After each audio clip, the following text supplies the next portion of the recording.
¿Qué tal amigos? Bienvenidos a otro podcast de Spanish Hacks. El día de hoy tenemos a una invitada, la invitada más especial que este podcast puede tener para mí, porque ella es mi esposa, ella es políglota, sabe 4 idiomas y también tiene pues muchas cosas que seguramente les van a poder ayudar a ustedes a lograr entender cómo abordar mejor su aprendizaje del español o de cualquier idioma que quieran aprender. Así que les presento a Hola, si alguno de ustedes todavía no la conocía. ¿Qué tal? ¿Cómo estás? Muy bien, gracias. Gracias a tenerme aquí en este podcast. Pues yo estoy muy emocionada de estar aquí contigo hoy y de verdad me da mucha ilusión de poder compartir mi historia, mis retos y a lo mejor ser de ayuda a alguien de ustedes porque sé que es un largo camino de aprender idiomas. Obviamente este podcast va a ser diferente porque pues ella y yo pues, nos conocemos, vivimos juntos y quiero que puedas compartir muchas de las cosas que estoy seguro que le puede ayudar a la gente a que puedan entender qué errores están cometiendo a través de los errores que tú cometiste cuando aprendías tu primer idioma y qué cosas les pueden ayudar a ellos a que puedan cambiar el rumbo para que logren el éxito. Tú hablas 4 idiomas muy bien. 3 de ellos son idiomas que aprendiste pues a lo largo de tu vida y uno pues es tu idioma madre. Entonces quiero empezar pues con eso. Tu lengua madre es un idioma muy complicado. Sí, es verdad, eso sí. O sea, tú hablas polaco y el polaco tiene una estructura completamente diferente al de idiomas como el inglés, como el español. ¿Cuál fue el primer idioma que aprendiste? ¿Y qué tan difícil fue para ti aprender ese primer segundo idioma? Pues entonces todo empezó con inglés en el kinder, porque aquí es muy común que ya desde kinder se da las clases de inglés o de cualquier otro idioma, pero en mi caso fue inglés. Pues lo que pasa es que yo me acuerdo muy bien que sí me gustaba mucho inglés y en general podría decir que disfruto aprender idiomas, como me encanta la habilidad que me da de comunicar con otra gente, poder expresar las cosas con alguien que no es de mi propia cultura, poder conocer cómo vive la gente. Entonces, bueno, pues en la escuela ya, digamos, empecé a aprender más y más y me acuerdo que me iba bastante bien, aunque, como dices tú, la estructura de inglés y de polaco son súper diferentes y hay que tomar en cuenta eso, que con el sistema de idioma también tu forma de pensar es un poco diferente, ¿sabes? Como la estructura te pone en cierta forma de expresarte. No vas a expresar en polaco una cosa en la forma igual que en inglés. Entonces, digamos, eso al inicio sí fue un reto para mí, aunque sí disfrutaba mucho aprender, pero sí me acuerdo que me costaba, por ejemplo, no sé, construir preguntas. Me acuerdo que, ay, eso me daba dolor de cabeza al inicio, que no podía entender por qué tengo que cambiar la forma de poner las palabras para hacer una pregunta. Entonces sí, hubo unos momentos difíciles en eso, pero en el primer periodo de mi vida, digamos, aunque hubo estas diferencias, sí lograba disfrutar el idioma y pues iba con la emoción por el camino. ¿Cómo aprendiste inglés? Bueno, aprendí en la escuela, entonces como yo creo que todos nosotros tenían esta historia de, bueno, a través de clases de gramática, de aprender de hablar, de hacer ejercicios de gramática o de vocabulario y tal. Iba a las clases extracurriculares en la escuela de idiomas y ahí me acuerdo que intentaban ayudarnos a aprender el idioma a través de juegos o canciones. Y a mí, por ejemplo, me encanta cantar, ¿no? Pues es algo que disfruto mucho. También gracias a eso podía recordar bastante palabras. Y sí, en general como O sea, ¿aprendías con las canciones? sí, también, bueno, esa era una parte del aprendizaje. Que ahí en las clases de la escuela extra, digamos, de las clases extracurriculares, en la escuela de idiomas, sí me acuerdo que había bastantes ejercicios de las canciones o juegos, porque éramos niños, entonces ¿qué disfruta más un niño? Pues Ah, bueno, porque eras niña, o sea, te refieres en el sí, kinder. sí, no, digo ya de la escuela elemental. Ah, Sí, o ya sea, que la está primaria. la primaria, sí, sí, sí, Ok, sí, ok. sí. Y después, en el momento, digamos, clave de cuando uno está ya en el high school o en la prepa, pues ese sí fue un reto grande para mí, porque yo creo que además de estar en un grupo de gente que no siempre la gente que te rodea en la escuela, pues claro, tienes tus amigos, pero tienes también los niños que pues no te caen tan bien. Y yo me acuerdo que sí me estresaba eso en la escuela, que no tener este grupo con cual me sentía 100% cómodo me estresaba bastante. Y entonces me acuerdo que desde no sé, la elemental o el kinder hasta la prepa disfrutaba bastante las clases y en la prepa todo cambió 180 grados. Como me acuerdo que de verdad me gustaba aprender, pero sufría en las clases. Aunque puede ser que no parezco, pero tengo bastante timidez, Ujú. especialmente cuando tengo que hablar en público. Por ejemplo, esto lo que estamos haciendo un poco es para mí un reto personal y es Ujú. algo como también yo te dije hace un par de días que sí quiero hacerlo porque quiero yo retarme y quiero sentirme más cómoda cada vez que pues estoy hablando en público porque pues sí es una gran parte de la vida. Pues pase lo que pase, siempre en algún punto en tu vida tendrás que hablar en público, tendrás que pues compartir tu historia y saber hacerlo es importante para mí. Y bueno, volviendo a tu pregunta de lo que pasó, es que sí, me estresaba un montón hablar en público y varios de los ejercicios en la escuela que estamos haciendo antes del examen final de la escuela era justo eso, era hablar en público, hacer el examen final en frente de tu salón.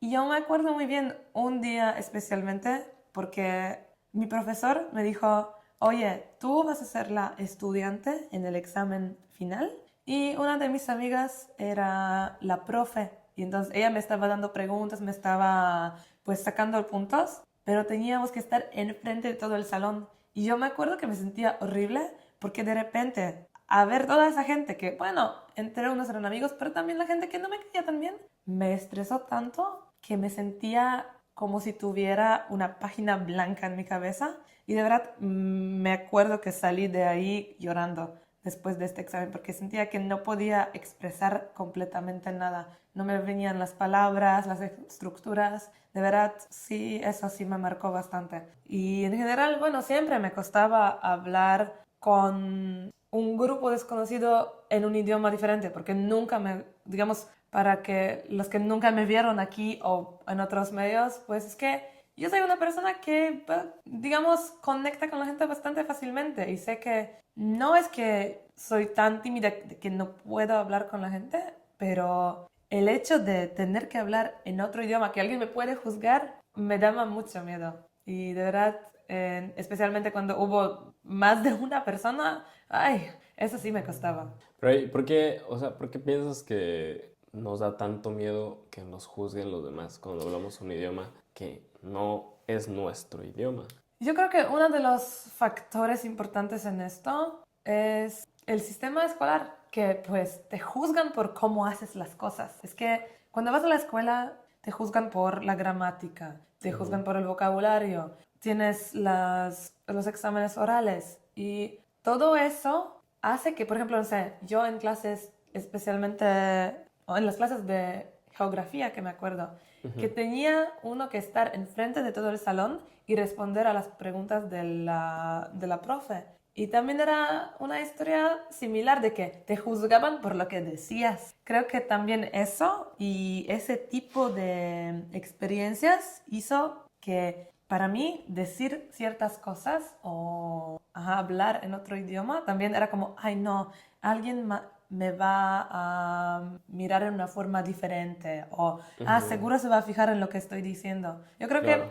es una de las cosas que, con la cual estamos creciendo en la escuela, Ujú. que te juzgan por cómo hablas, por lo que dices, de que después se te mete en el cerebro tan fuertemente de que piensas que en la vida real también va a pasar, aunque no es verdad. La gente siempre va a juzgar. Pues Y sí. siempre vamos a juzgar. Es algo que quizás viene natural, ¿no? Ahora, ¿cómo vencemos eso? ¿Cómo logramos que esas cosas no nos afecten de una manera negativa, sino que nos afecten de una manera positiva, que nos impulsen en vez de que nos dejen aquí atrás? Bueno, en mi caso, por ejemplo, fue de que intenté primero pensar o acordarme de cuánto disfrutaba aprender antes de todo lo que pasó. Y, por ejemplo, cuando estaba pues era ese punto de mi vida bastante importante o fuerte, porque tenía que elegir qué iba a hacer en el futuro después de terminar la prepa. Y sabía que siempre, pero siempre, siempre, siempre me encantaba aprender idiomas, hablar con la gente y poder expresar o conocer a otras culturas y otras historias. Y entonces dije, no puede ser que ese miedo que tengo ahora me va a detener de seguir creciendo en la cosa que me encanta. Antes de seguir con este episodio, te quiero recordar que si tú eres una de esas personas que está aprendiendo español y que por alguna u otra razón todavía no logras tu objetivo y te sientes con vergüenza, sientes que no puedes juntar palabras, que sabes mucho vocabulario pero que no puedes tener una conversación real, o simplemente piensas que has pasado demasiado tiempo aprendiendo español sin ver los resultados que te gustaría, entonces no te olvides que aquí te puedes unir a The Spanish Hacks Membership, en donde vas a tener acceso a los profesores de Spanish Hacks que te van a ayudar a desarrollar estas dos habilidades: confianza en ti mismo para comunicarte con los nativos y la fluidez que te va a ayudar a no traducir en tu cabeza antes de hablar. Oye Juan, pero ¿cómo voy a saber si este programa es el ideal para mí? Pues en vez de que te lo diga yo, simplemente te quiero compartir este mensaje que recibí la semana pasada de una persona que se unió al programa y que de verdad me llenó el corazón saber que esto de verdad funciona y de verdad ayuda a personas como tú a lograr sus objetivos con el español. Pues decidí que quiero aprender idiomas y sabía que si iba a tener este miedo tan grande de hablar enfrente de la gente, no iba a poder lograr eso en la universidad y especialmente en el departamento de lingüística. Es importante comunicar, saber hablar enfrente de la gente, porque varios exámenes de estos son orales. Decidí de estudiar lingüística aplicada y pues ahí hay un montón de exámenes de traducción oral o de historia, donde tienes que hablar en frente del profesor o en frente de todo tu grupo. Tienes que traducir en vivo. Y pues por eso yo cuando decidí de que iba a estudiar lingüística, dije, justo ese miedo de hablar en frente de la gente fue una de las razones por la cual me empujé a ir a lingüística, porque dije, no puede ser que ese miedo que tengo me va a detener a hacer lo que me encanta. Ok. Y O sea, ¿tú siempre tuviste claro que te gustaban los idiomas? Sí, siempre desde que era pequeña me encantaba aprender idiomas o poder decir algo en otro idioma. Sí, sé que eso en mí era muy claro. Ok. Pero entonces decides que, bueno, te das cuenta de que el miedo de hablar en público es lo que te está deteniendo a tomar la decisión de estudiar lingüística. Pues sí, Y luego tomas la decisión justamente por ese miedo, ¿no? sí. ¿Y cómo logras cambiar el de, ay, no, es que tengo miedo, a, oh, tengo miedo, entonces voy a tomar esa decisión? ¿Cómo logras cambiar eso? ¿Te acuerdas? ¿O qué fue lo que pasó?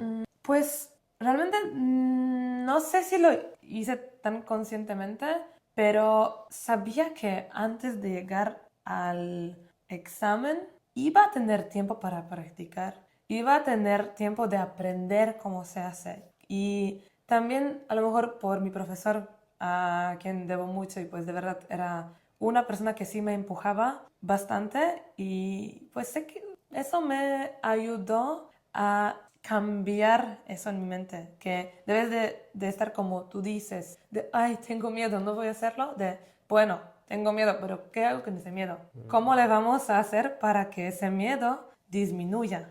En lingüística, pues tienes eso, ¿no? Traducir. O sea, las personas que, por ejemplo, en la televisión traducen en vivo y ese tipo de cosas. ¿Qué técnicas usas para escuchar un idioma y traducir simultáneamente? O sea, ¿qué cosas aprendiste en traducción para no tú trabarte mientras escuchas el otro idioma que tienes que traducir? ¿Qué aprendiste de eso? En la traducción, especialmente simultánea, no vas a ir palabra por palabra, tienes que transmitir una idea. Entonces era pararte, escuchar bien lo que está diciendo la persona que estás traduciendo, que dice el interlocutor, y tomar un respiro y simplemente, digamos, cambiar es lo que escuchaste, como lo dijeras tú en tu propio idioma. Como, ¿sabes? No era más de palabra por palabra, más que idea por idea. Claro, no es como Google Translate, ¿no? Que te dice palabra por palabra, sino que si yo te digo, oye, quiero tomar cerveza, y tú lo traduces como, quiere, pues no sé, quiere tomar cerveza. Bueno, una idea más complicada. Mal ejemplo, pero una idea más complicada y pues decirla como tú la dirías, no necesariamente traducir textualmente. Sí. Entonces, ok, eso es interesante. ¿Qué aprendiste en lingüística que dirías, muchas veces no se habla de esto en el aprendizaje de idiomas y la gente debería saber que para aprender un idioma es mejor? Yo diría que la cosa más importante es práctica. Porque pues yo me acuerdo que, bueno, teníamos un curso de gramática de repente de inglés e italiano, porque pues en mi caso yo aprendía italiano e inglés. Las clases que más teníamos en la universidad o las que eran más importantes eran las de práctica, de vocabulario, de aprender cómo hablar, de practicar oralmente o de, pues todo lo que aprendía era lo más práctico posible. Porque también hay filología, pero ahí todo basa más en cultura, historia. Y ahí era el idioma puro, como era. Entonces, hablar, escuchar, escribir, era todo alrededor del idioma en sí mismo, en su forma más clara, digamos. No era de, ¿cómo lo dices? Por forma de gramática, que es un adjetivo o verbo. No, era más de usarlo bien, cambiar palabras de repente, ¿sí? Usar palabras. Pero ¿cómo te comunicas si no sabes el idioma? Por ejemplo, en las primeras clases, ¿cómo te comunicabas si no sabías el idioma? O sea... Bueno, en mi caso, y no podría decir que no sabía el idioma, porque los dos idiomas ya los conocía, porque inglés lo aprendí pues hace mucho, bueno, tenía una buena base, y en mi caso también el italiano, porque pues lo aprendí en la prepa. Entonces yo vine ya con una base de idioma y de ahí nos estaban dando forma, diría. ¿Todos los que estaban en esta carrera contigo hablaban el idioma o no? No, había también un grupo en donde ahí pues ellos tenían, por ejemplo, italiano desde cero. Y ahí pues empezaban con las clases básicas del idioma, ajá, como estuvo, pero sí era más práctico igual, pues la profe les hablaba desde el primer momento en italiano, sí, poco a poco, con las pocas palabras que ellos podían entender, pero digamos, como un poco de comprehensible input, yo Sí. diría, que bueno, les decía mostrándoles cosas, ¿sí? Que en ese momento sí es incomprehensible input, ¿no? Ah, sí, eso sí, No entienden ellos no nada. saben. Pero bueno, por la forma en la que decía, o muestra, bueno, tenemos un libro, tenemos bolígrafo, y bueno, abren la página, estaba mostrándoles qué iban a hacer, pues sí, Ok. poco a poco estaban aprendiendo cómo hacerlo.